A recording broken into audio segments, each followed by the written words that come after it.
Kemci. Oh ya Kemci. Terus celana pendek. Apalagi? Actor. Boxer tadi ya? Ya benar. Oh iya benar. Terus siapa lagi? Yang di tengah? Sandi Uno. Bob Sandino. Sandiaga Uno. Sandiaga Uno. What does it stand for? Anaknya Uno. Anaknya Uno. Apa lagi? Bang Pundi. Bang Pundi. Entrepreneurship. Very Very religious. Very rich and very handsome. Oke, di bawahnya Sandiaga Uno. Emir Syahsata. What does it stand for? Garuda terterang. Dari minus jadi profit. One of the best CEO in Indonesia right now. Dahlan Iskan. What value can you remember from him? Simplicity, humility, courage, tear down the wall. Ya, tear down the wall of bureaucracy. Ujung. Ciputra. What does it stand for? Entrepreneurship, property. So you can see, even though you don't know them personally, but you know what they stand for, what results they create. Okay. Jadi branding bukan hanya personal, tapi juga organization. Itu adalah usaha, is an effort to create a value, contribution, something that you fight for, that people will remember, that create uniqueness, which is outstanding, inspiring, and leverage. Obama, before Obama was president, Indonesia semua nggak Amerika. Most Indonesians hate Americans. Even McDonald was a victim. Dilemparin, McDonald di Indonesia itu kasihan. Karena simbol dari Amerika. Because people hated America so much. But then after Obama was run as president, now everybody loves Obama. Everybody loves America. Somehow this person created leverage. This person makes a country which was not liked or loved to become liked and loved. So that is how a personal branding can affect an organization or even a country. So that's how we have to fight for that we can contribute to build the image and the popularity of an organization, of a country, so that this country or an organization can perform higher, can be accepted, can be supported. Now many people would love to give Obama support, even money, even campaign contribution from Indonesia. Why? Because his personal branding is so effective that people in Indonesia would love to support him and support America. Jadi itu leverage yang diciptakan oleh Obama untuk Amerika. Dan untuk sebuah perusahaan, 40% of an organization of a company's image depends on the leader's image. So whatever the leader does or doesn't do will effectively impact organization or a company's image. Ada dua perusahaan, Bank Niaga dan Bank Lipo. Nah, kalau yang dari di Indonesia lama pasti tahu. Somehow mereka merger, tapi namanya Niaga. Kenapa? Kenapa bukan Lipo? Karena brandingnya Niaga lebih bagus daripada brandingnya Lipo. People love Niaga more than Lipo, based on survey. Kenapa? Karena leadernya tidak punya masalah. Leaders dari perusahaan yang satu itu punya masalah. Jadi leader itu punya pengaruh yang sangat besar, menurut riset sampai 40% terhadap branding dari organisasi atau perusahaan. Jadi itulah pentingnya kalau kita menjadi leader, memang kita harus bangun personal branding kita, karena akan sangat berdampak kepada perusahaan atau organisasi. Nah, juga tadi everyone mentions values. tadi ada tear down the wall, authenticity, simplicity, itu semua values. Nah, dalam membangun branding ini memang yang harus kita bangun. Values apa yang kita bangun? Itu yang harus kita benar-benar pikirin. What do we love to stand for? Apa yang membuat kita passionate untuk bisa stand for something? Functional and emotional. Fungsi, karena kita memang punya value, punya contribution, punya manfaat, tapi juga emosi. Bagaimana kita bisa dicintai? Karena banyak orang yang punya fungsi, yang memberikan value, yang memberikan contribution, tapi nggak bisa dicintai. Kenapa? Maybe the way they speak, the way they communicate, it's not appropriate. Jadi bagaimana membangun fungsi, tapi juga emosi, supaya akhirnya orang secara emosional attach sama kita. Dan positioning ini uniqueness, di mana kita mau disposisikan atau memposisikan diri. Nah, misalnya dulu saya memposisikan diri sebagai orang PR. I used to stand for PR, public relations, very strictly as a public relations person. Now I have shifted into a business person, a businesswoman. So now I start to speak about business, about how to build your company, how to build your entrepreneurship, not anymore about PR. So I have shifted somehow. And that has actually created a more wider perspective dan create value juga dan inspiring more people. Jadi bukan hanya orang yang ada di PR, tapi juga ternyata semua bisnis woman. Jadi positioning ini kita bisa sesuai dengan roles kita dan passion kita. Kita maunya apa? Kita mau unik di mana? Kita mau berkontribusi di mana? Dan itu harus tajam. Something that you do every day, every hour, every minute of your life. Nah, jadi inilah yang kita buat dalam branding. Mengubah dari yang tadinya negatif, peduli apa, kita nggak bisa berbuat banyak. Ini berdasarkan survei. Jadi kalau sampai ada orang yang bilang, aduh, aku nggak bisa berharap banyak sama orang itu, atau sama perusahaan itu, atau organisasi itu artinya kita minus. Atau misalnya, aduh, kita belum dapat hak kita dari organisasi ini, we don't even know what we can expect from them, atau from him or her.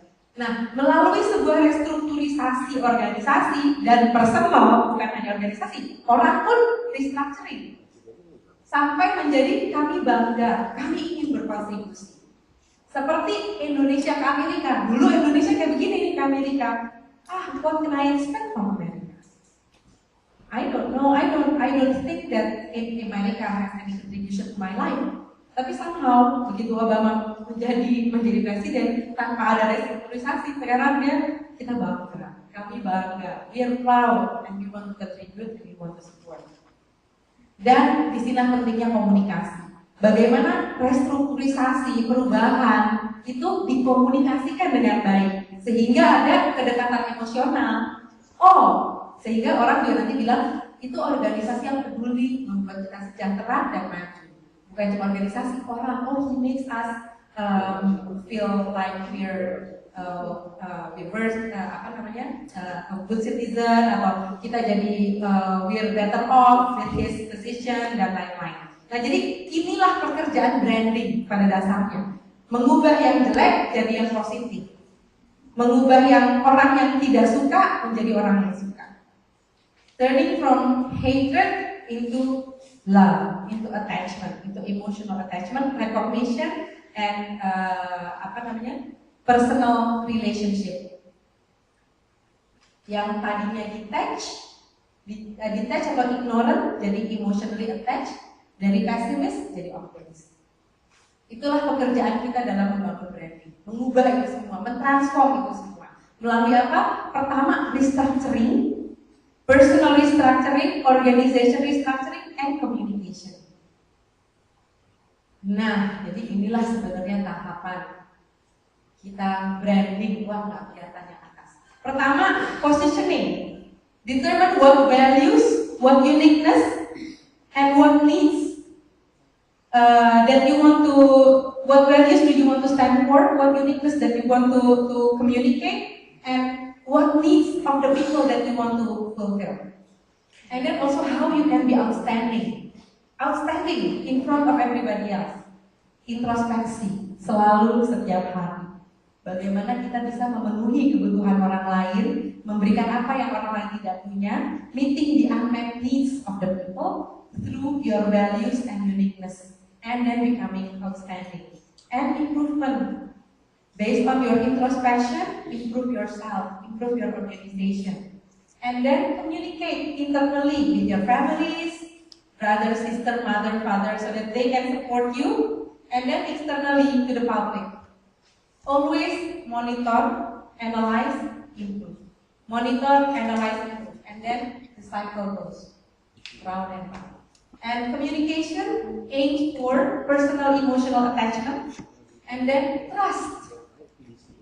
So always evaluate yourself. After you successfully build your values, you can contribution, and then always introspect, and then improve yourself. Communicate to the world and to your family first.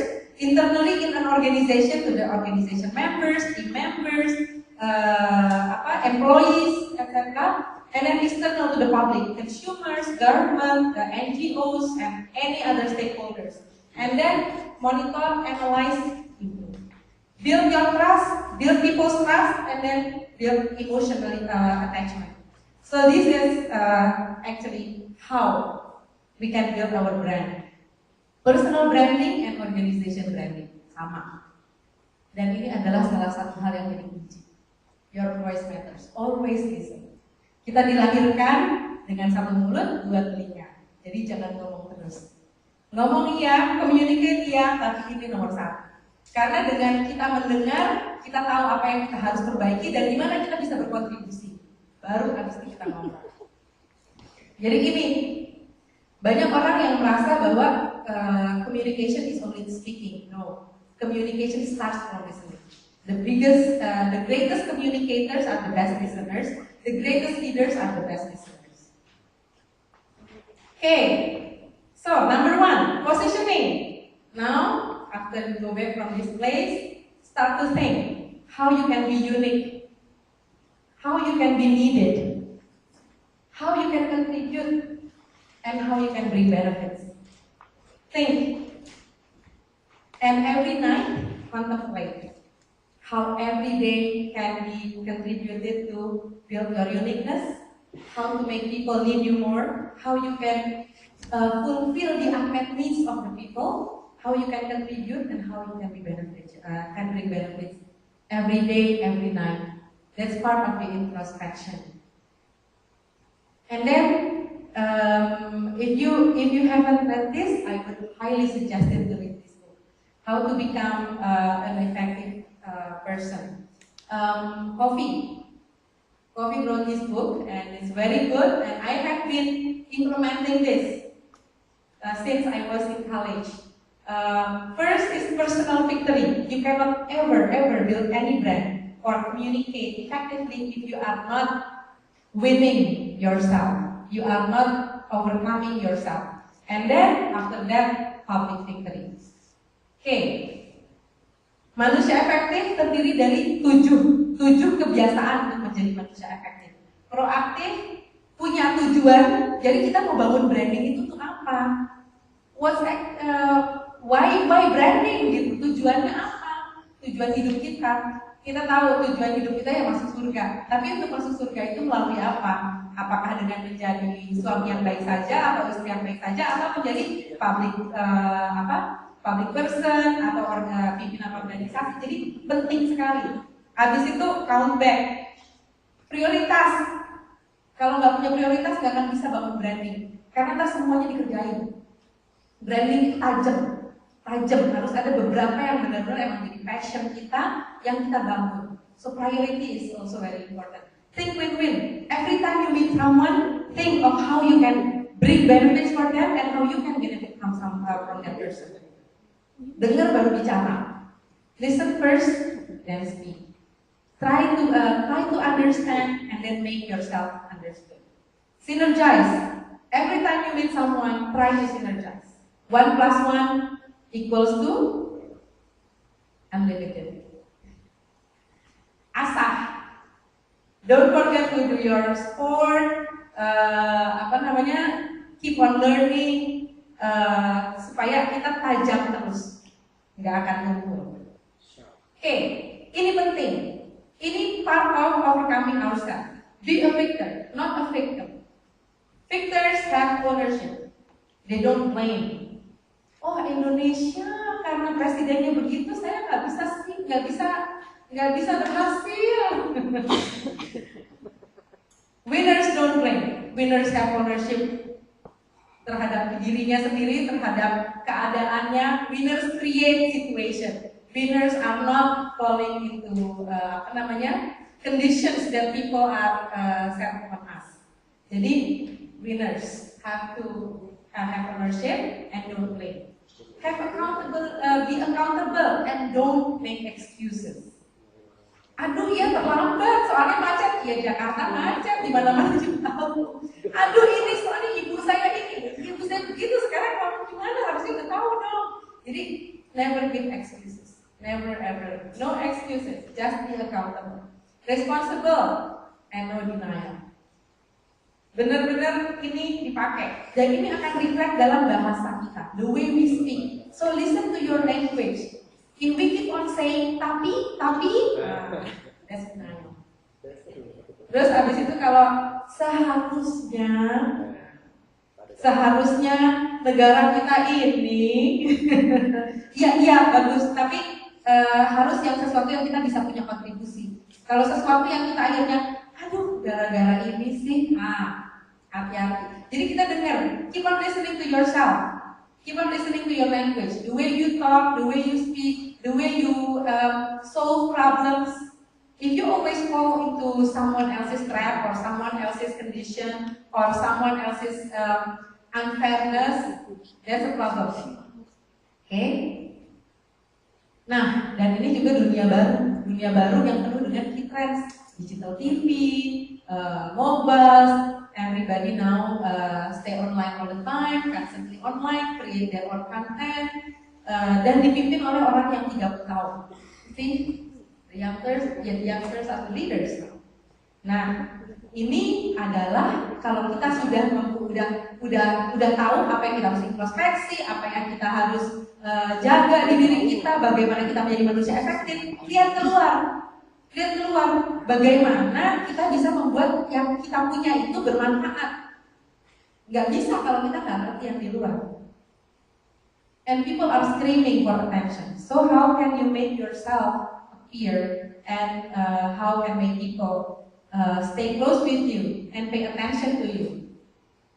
Budaya digital serba langsung, very direct, very personal, multi interpretasi, authentic, accessible, and interactive. Bagaimana? How can we use this culture for our benefits? How can we engage people? How can we contribute to something through this digital benefits and digital culture? Dunia multipolar. Now everyone's more sophisticated and more energized. And then they also have their own networks. And they are very much against arrogance, and then also they're very much against big establishment and dehumanization.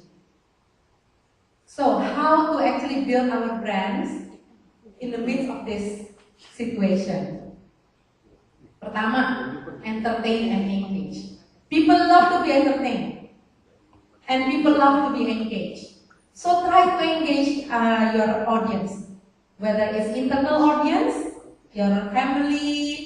Kalau kita meremut terus, ya orang juga nggak akan mau support, nggak akan tahu kita maunya apa sebenarnya, gitu kan. Tapi kalau kita entertain mereka dengan berbagai saya ingin begini, bagaimana bisa disupport dengan cara yang menyenangkan, pasti semua orang juga mau. Engage in discussion, in dialogue, sehingga orang tahu apa yang kita inginkan dari mereka, and what we expect from them. To achieve our common goals, not to achieve our personal goals, but our common goals. Nah, use all kinds of forums. Keluarga inti kita, our own family members, keluarga besar yang keluarga yang mungkin ketemunya 2 bulan sekali atau bahkan setahun sekali, tetangga, your neighbors, kampus, college friends, organization, media, newspaper, magazines, blog, media sosial. Jadi use this as your medium. Use this as the place to build your brand. Setiap kali ada masalah, coba bagaimana kita bisa contribute untuk menyelesaikan. Setiap kali tetangga kita butuh sesuatu, coba kita lihat bagaimana kita bisa bantu mereka. So try to contribute in every situation that we can. Nah, penting sekali peranan media. Use the media. Use the media, TV, magazines, because it will amplify the message. Elaborate your message also. Also, make your message alive. Use momentums. 17 Agustus kita harus bicara tentang apa? Mother's Day, what kind of message should we communicate? Use momentums because those momentums are actually the moments that people are thinking about something and you can penetrate their minds and thinking. Membangun dukungan, build support through magazines, radio, segalanya. Dan sekarang ini, apalagi di sini kan udah ada GoE, udah apa, banyak kok wartawan di mana-mana. Juga wartawan itu ada di Twitter, ada di Facebook. So use your social media networks to engage with journalists. Blog. It's very important to use your blog because your blog is your media. Blog itu seperti pohon, sementara sosial media itu ranting-rantingnya. Jadi harus ada dulu intinya apa. Jadi apa thoughts kita, apa pemikiran-pemikiran kita nanti oleh sosial media dikeluarkan akan menjadi tempat promosi dari semua isi dari thinking kita itu. Nah, orang tuh akan mencari informasi yang personal dan unik. Kalau di mana-mana semua blog tulis kita punya juga nggak akan terlalu dicari gitu. Tapi kalau misalnya kita punya sesuatu informasi yang unik, nah itu akan dicari. Suami saya, my husband built his own blog 3 months ago, and now he has had 3,800 visitors. Karena dia punya passion setiap kali tulis blog itu. Sementara mungkin beda sama saya lebih banyak di social media. But I'm not a blogger, I'm not a very good blogger, not as good as he is. So I don't get as many visitors as he gets. Because whenever he writes his blog post, he puts passion into it. Unlike me, I think he's better than I am in that sense. Dan apalagi kalau yang masih misteri, yang benar-benar orang lain gak ada yang tahu, nah itu masih dicari banget. Beberapa jenis blog yang kita bisa pakai, diary pribadi, misalnya kita ngapain itu. Kadang-kadang dari pribadi itu bisa jadi menarik kalau experience kita itu sesuatu experience yang belum tentu orang punya. Misalnya kita pergi ke Mauritius, di mana Mauritius? Di situ cerita kita ada blog pribadi kita, gitu. Kita ngapain aja. Nah mungkin nanti itu bisa orang mikir kenapa di media susah nyarinya Mauritius. Jadi every time you get into a situation in which you think that this is a very unique experience that you need to share, people might get benefit or be inspired by it, right? Topik umum, segala macam ditulis. Itulah saya. Itu kalau saya tuh masih masuk topik umum. Segala macam ditulis. My husband does a very specific blog, only in energy and mineral resources. So he's very focused. Jadi tanpa melakukan SEO macam-macam, blog dia itu selalu nomor 1 kalau udah energy blog. Padahal baru 3 bulan, saya udah beberapa tahun. Jadi kelihatan kalau blog tuh ada passionnya tuh dan benar-benar kena gitu ya, benar-benar relate, relevance. Wah itu bisa bagus banget. Empower people. How to empower people? Share useful facilities, links. Jadi misalnya ada links yang bermanfaat untuk komunitas kita, teman-teman kita di share. This is what I'm good at.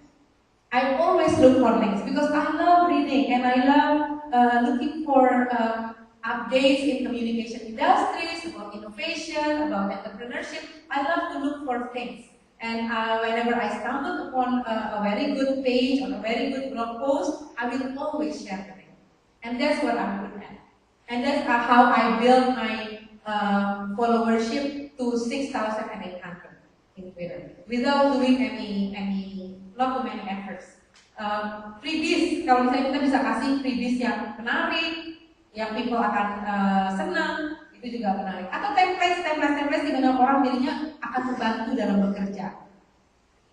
Make your audience and your public smarter so that they can work more effectively and efficiently. Facilitate discussion and knowledge sharing and make them start. Think of how you can make them a star, a winner, a champion in their life. So inspire them. I always do this by sharing quotes, leadership quotes or motivational quotes, and without me knowing, they're sharing it everywhere. And sometimes people respond to me about how they're being inspired by those just simple quotes. Because I love it, I don't feel like I'm making too many efforts to do it. But actually it has created a good impact.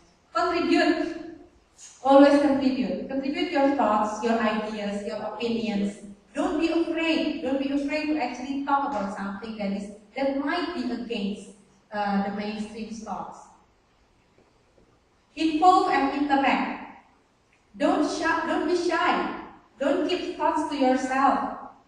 Speak it out. Involve people. Involve people to achieve your aims and public's aim. Or common aims, common goals for the family, for the people, for your neighborhood, for your organization. Involve them. Don't work by yourself. You have people to help you, and they would love to help you. Because sometimes when we all in an organization have a common goal, people want to be directed. People want to be told what they have to do. So when we are doing that job, they will thank us. I'm using my page as a place to interact and involve. Ibu saya, my mom is 74 years old and he loves Facebook. And he has made a lot of interaction and involvement in her cause. Such as environment, women empowerment. She has done so many activities through her Facebook and Twitter. Sandiaga Uno is sharing a lot of entrepreneurship ideas and tips. I follow Sandiaga Uno and I'm amazed. He has the time to actually answer people's questions about entrepreneurship and about how to build companies. Desi Anwar ini dulu, sekarang nggak terlalu lagi. Desi Anwar juga dulu banyak sharing tentang bagaimana menjadi host yang baik. Akhir-akhir ini udah nggak terlalu lagi. Gunawan Muhammad ini juga banyak sekali ya kontribusi thoughts, pemikiran, opini melalui Twitter. Patty ini pemretnya Femina. Dia membangun brand Femina big time dari Twitter. So, nggak banyak kan? Cuma 4. Engage and entertain, empower people, contribute, involve, and interact. Tapi sebelum ini semua, yang tadi personal victory dulu. Karena ini nih public victory. Kita nggak mungkin punya public victory tanpa personal victory. Jadi, setiap malam coba pikirkan, apa value yang kita akan kasih ke dunia ini. What mission God has given us. And what mission we have to accomplish in this world. Apa benefit yang orang bisa ambil dari kita? Apa uniqueness yang orang bisa ambil dari kita? Baru dengan berdasarkan semua values itu, kita engage dan entertain, kita empower, kita contribute, involve, and interact. Jadi malam ini PR. Pikirkan apa positioning yang kita mau ambil. Apa uniqueness-nya, keunggulan apa yang kita mau cari. Bagaimana semua keunggulan itu menjawab kebutuhan the unmet needs of the public. Apa the unmet needs of the public? Ketemu kok kalau kita benar-benar usaha untuk nyari. Ada di mana-mana. Nilai pribadi, nilai perusahaan atau organisasi. Nah, ini harus align. You cannot ever contribute to an organization if your values, philosophies are not aligned with the organization's values and philosophies. And as a leader, it is our main job to create alignment between our team members' philosophies, values, with our organization's values and philosophies. And then communicate internally, externally, through media. Create our own media because social media is there, blogs are available everywhere. WordPress can make you a very good blog in a matter of minutes. Ada posters, ada blogspot, ada Tumblr, banyak sekali that actually open and facilitate our own media. Kita bisa menjadi media because now everybody can make it. Oke, terima kasih. Dari saya, Bapak Ketua ya. Assalamualaikum warahmatullahi wabarakatuh.